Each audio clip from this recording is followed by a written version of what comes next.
All right, here we go. A Monday podcast as we start a new full 5-day. What's up, Al? Oh, hi there, Jerry. I saw something over the weekend. It was trending a lot on social media, and I'm sure I'll start seeing these things in my YouTube feed. And it was about the 50-year mortgage. I did see this. Yeah, It could be and quite pricey. people were like angry. I don't know if they're angry because I think Trump is introducing the 50-year mortgage, Right. or if I'm not sure what people are angry about. So they're trying to do a thing where you can pay your house off in 50 years, Right. versus 30 years. Houses are really expensive right now. Houses are stupid expensive. I mean, you can get your car gets paid off in like 7 to 10 years now. Yeah. You don't have to take out a 50-year No. mortgage. No, you don't. You can still take out the 30. You don't have to take out a 30-year mortgage. A lot of people will tell you to do the 15 if you can afford it. Right. If you could afford it. If you can afford it. The problem is, and I've thought of this since the time I'm like 17 years old, when money really started to become a factor. You know, once you buy a car and then you have to pay for the insurance and the gas, and you like life becomes real. And, you know, you start looking at like whether they're personal loans, car loans, mortgages.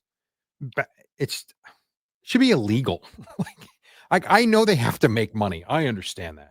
You realize, though, forget the 50-year mortgage for a second. And why people would be upset, I have no idea. That's for people that are trying to buy a house, and I understand. But if you, like, for instance, if I asked you, Al, would you loan me $300,000 and I'll pay you back $400,000? That's a pretty good deal, isn't it? Yeah, I would like that. I would do that. That's a very good deal. But if I go to the bank and say, can I borrow $300,000 to buy a house? And they say, sure. You're going to pay me back $900,000. I'd be like, no, I'm not. Oh, yes, you are. Like, mortgages are criminal. Yeah. If you really think about it. So I don't know if people are mad because I saw the one example of 50-year mortgage on a $600,000 loan is going to end up costing you $1.8 million, whatever stupid number it is. Yeah, these are the terms we got, guys. And whether it's 30 years, 40 years, 50 years, they win. So for some, it's going to help them get into a home to buy. For others, they're going to be pissed off. You can't please everybody. But here's what I'm thinking. Like, because I ran into this, there was a time when I would like buy a new car every, say, 3 to 5 years. Sure. And what happens is the first time you buy your first new car, let's say now you're taking out a 5-year loan. Right. And let's say in 3 years, you go, I want a different car. When you go to turn in that car, they'll say, okay, this car is worth $10,000. You owe $15,000. So now to get your next car, you're adding an additional $5,000. You either pay it off on the spot or you add it into the next loan. Right. Mm-hmm. For a house, not 100% of the time, many people take out a 30-year mortgage and never pay it off. Correct. Most people, I would say, never pay it off. 10 years in, they go to another house. Mm-hmm. But what happens 10 years into living in your house, for the most part, you don't owe money, you're making money. Yeah, it depends on the time. Yeah, I mean, I would say historically, for a car, it's 100% of the time. It depreciates as soon as you drive off. It's worth less than you bought it. Yes. 100% of the time. Houses can certainly appreciate and have, right, for the most part. Right. So there have been times, though, like you always talk about your condo on Basking Ridge. You did not make money on that at all. I did not. I did not make money on my first townhouse at all. So it does happen where you can take a loss, but I do agree with you. Most of the time, if you're in your house for at least 9 or 10 years, you're gonna make money. Well, let's say you're a new couple and you buy a house and you take out a 50-year mortgage, and 10 years later you want to move. Yes, there's a chance you make money on that house. So then your next house, you take out a 30-year mortgage. Yeah, if the house appreciates, and now you're in the game. Right now, we're in a game where the houses are not appreciating any longer. Well, that's not true.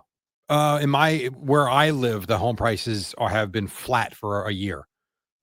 And I will tell you, there's a house around the corner from me that has reduced their price twice in the last 6 months because they can't sell it. The housing market's still good. It's not what it was 2 years ago. Right. So I always look at the real estate in my town and all that.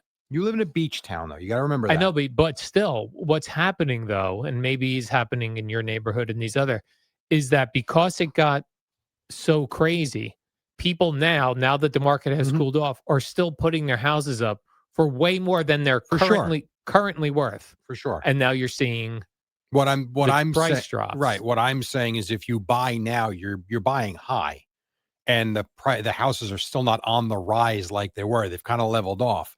I didn't say they plummeted. I didn't say if you bought 5 years ago, you're not at all. Yeah. But we are not on the rise anymore. It is really kind of come to an evening point.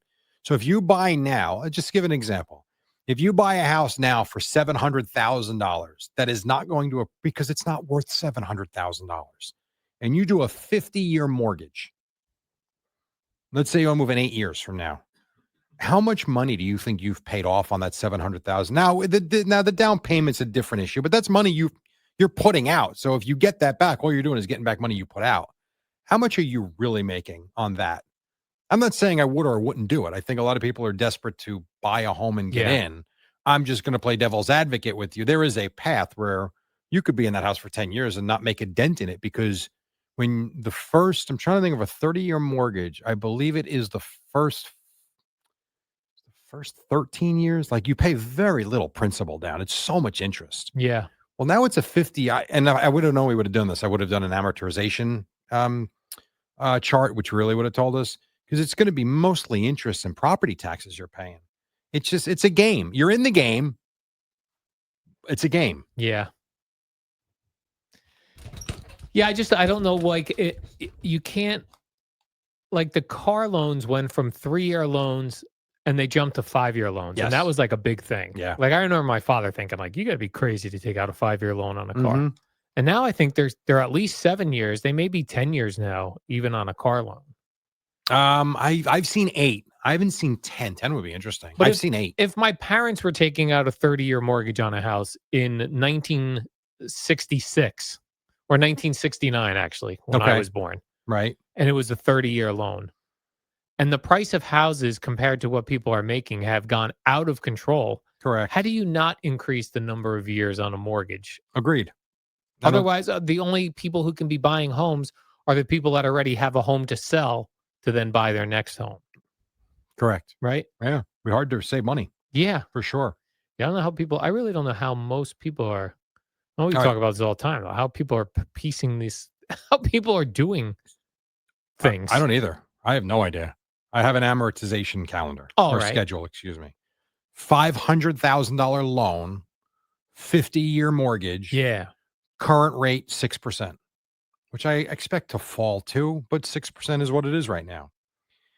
By year 10, how much do you think you owe on the house? Out of a $500,000 house, you've paid off. Yeah, you've or paid off. No, a $500,000 loan. $500,000 loan, 50-year loan, 50-year mortgage. Years? In 10 years, 120 payments.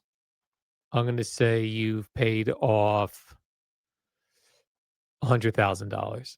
According to this is not me. This is the calculator.net.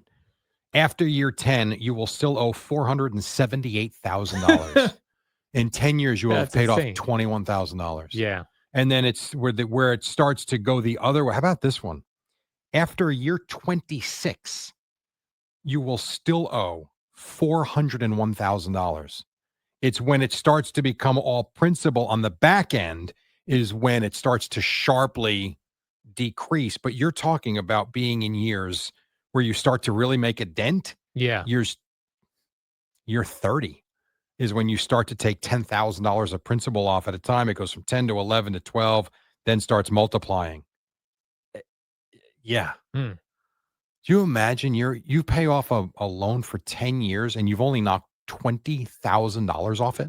Well, it's like I've heard people talk about their student loans. Yeah. Where they took out like $60,000 back years ago. Right. And they're 20 years into their career and they owe $80,000. Like way more than they took out. It's brutal, dude. I do think the student loan should be interest free. Although I don't know how you or if you don't want to do interest free, I'm fine with it not being interest free. How about the government caps a student loan at 1%? Yeah.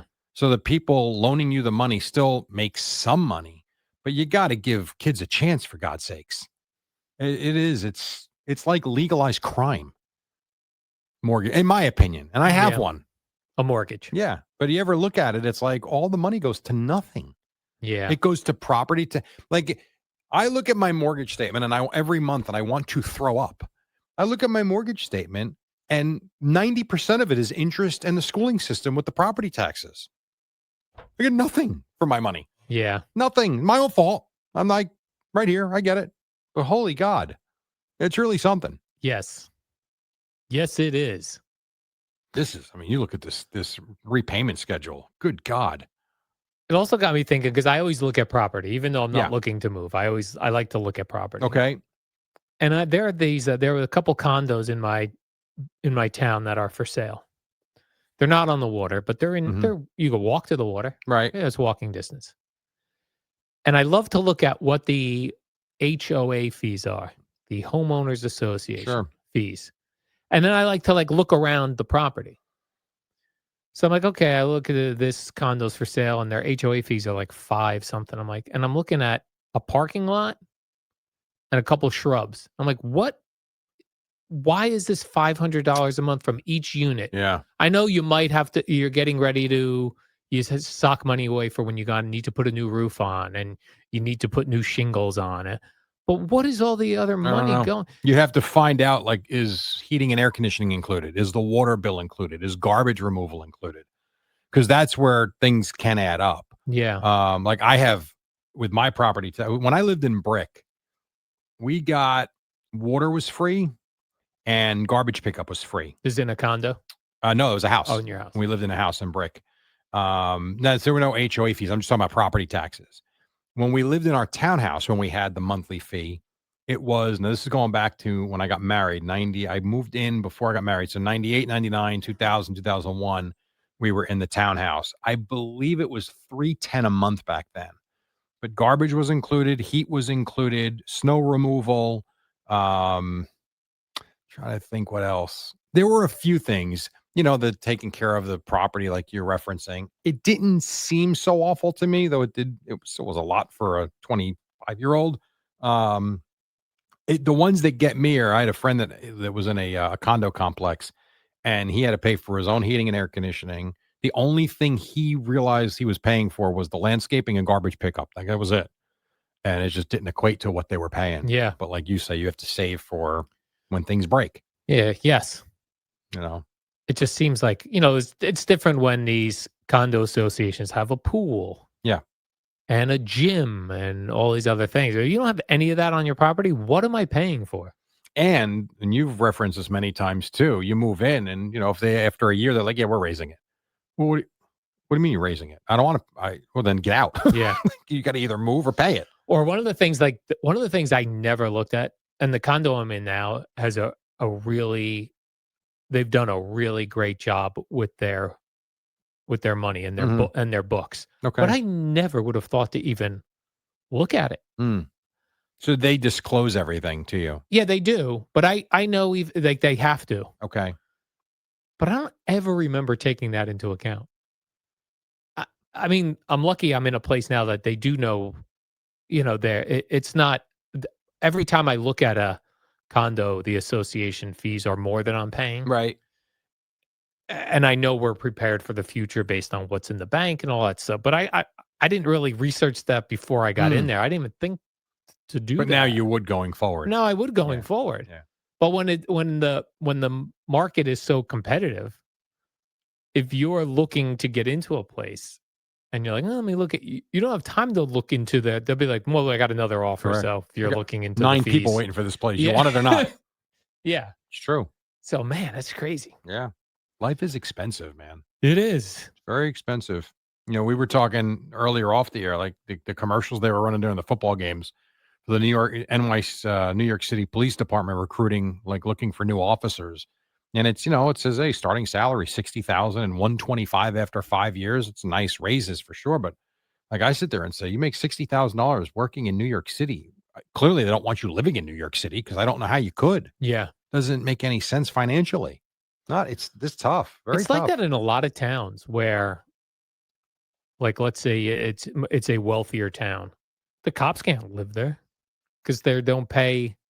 What I understand, all the taxes and all the money we pay in taxes, and when you look where it all goes to the school system. A lot of it, yeah. And it's all going to layers and layers of management. Yeah. Where it's like This person's the principal and the assistant principal and the treasurer to the principal. And then that principal has a boss who's the principal of 3 schools and he's in control of these schools. And then that boss he's the control of the district and he's in control of the county.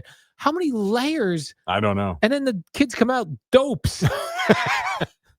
Like it's I don't get it. I would say my bill is probably 80% goes to education. Yeah. I want to say if it's not 80, it's in the 70s. That's like, all right. Like that's a lot of what we're paying. Like if I looked and saw and went, oh, all this money's going to the police, I'd be good. Get me more police roaming around. I hear you. Is there I can look is there a place that you can look to see where the money goes? I mean, I'm sure there is. We get a quarterly statement. Yeah. So I can see we get an annual statement and a quarterly statement from my town. And it's all like a little pie chart. It shows you the exact amounts of what you're paying and where it's going. It's going all to the school. Yeah, like I said, I think it's close to 80% goes to the education, which great. Which would be great if we were churning out smart kids. We're churning out dummies, even though we're paying all this money. It's unbelievable. There are some smart kids. I suppose. There are. Then here's a random question for you, Jerry. Okay. You've gone out with other couples to dinner. Yes. Things like that. Okay, let's say there's you and your wife and another couple. Okay. You go to a restaurant table for 4. Do you sit on the same side as your wife or do you sit across from your wife? Depends on where people I don't care. Either way doesn't matter to me. I'd prefer, might depend on the couple we're with. Yeah. Is she going to talk a lot with her girlfriend or are we all friends? Because we've got different sets of friends. I would say in some cases, I'd rather be next to her so they can have their conversation and I can talk to the guy. Across from you. Yeah. Yeah. In other cases, I'm good her being across and I don't really, doesn't matter to me. So there's no set rule for you? No, not at all. Why? I was just curious. Because sometimes you think like, do you want to sit across from your wife, right? Where you're conversing with her. But you're right. If you know the other couples, maybe you're having dinner with a old friend of yours who you haven't seen in a while. You want to sit across from him. Yeah. It's an easier conversation. Yeah. Well, that's what I said. So depending on who we're going out with, that makes more sense. Yeah.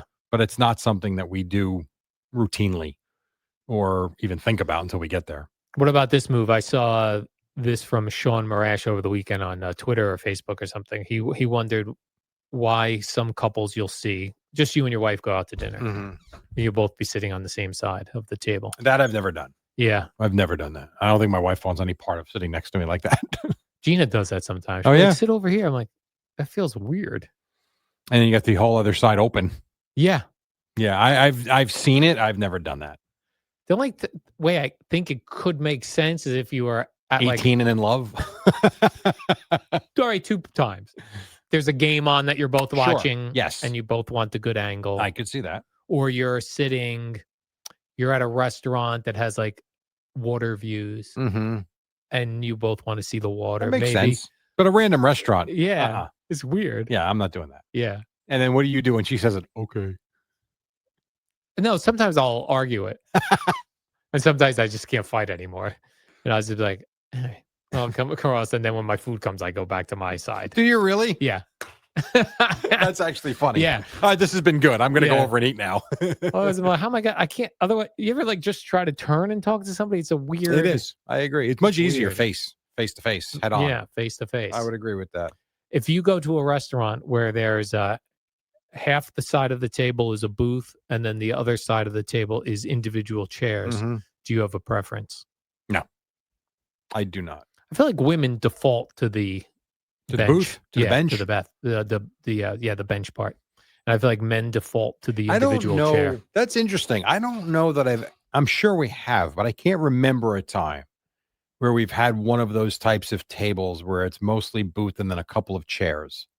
I'm sure we have, but nothing rings a bell. Now I got to look for that because I want to see if my wife picks the booth immediately. Yeah. And what she does.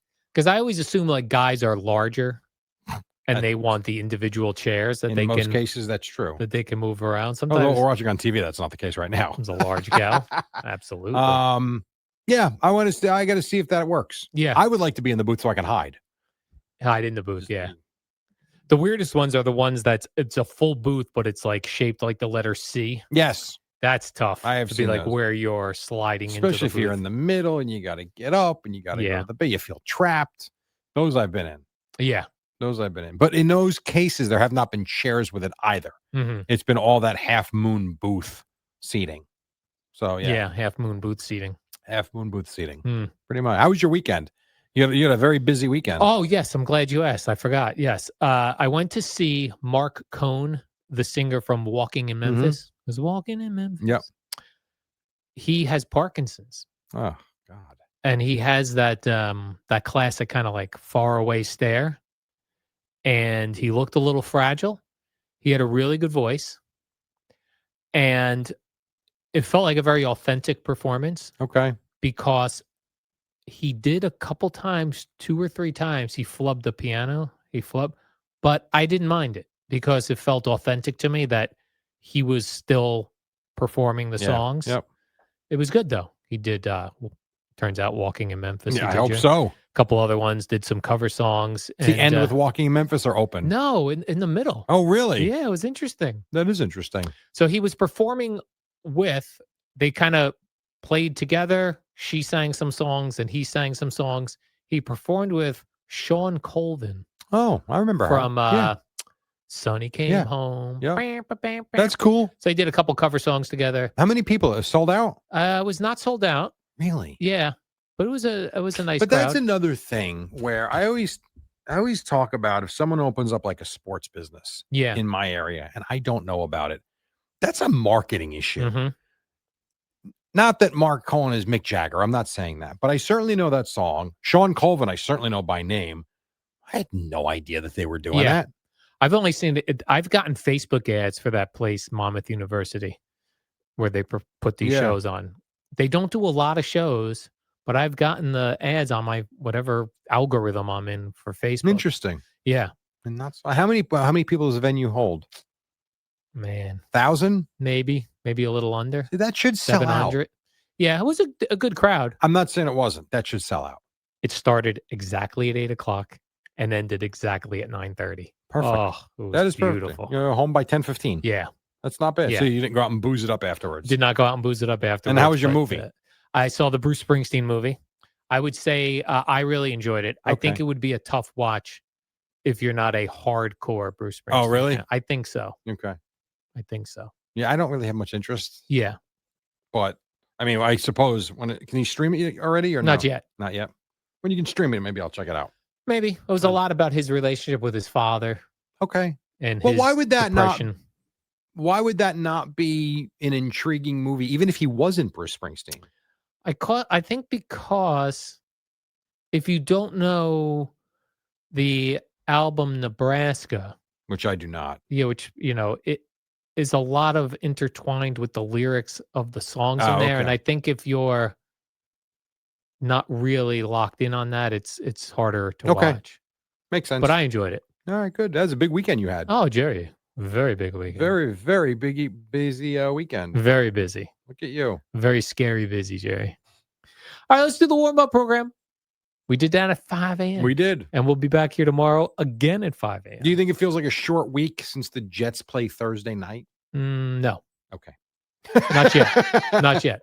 Not yet. Although that really determines. I'll let you know Wednesday Fair how enough. that feels. All right. All right. We'll do the warm-up next. See you.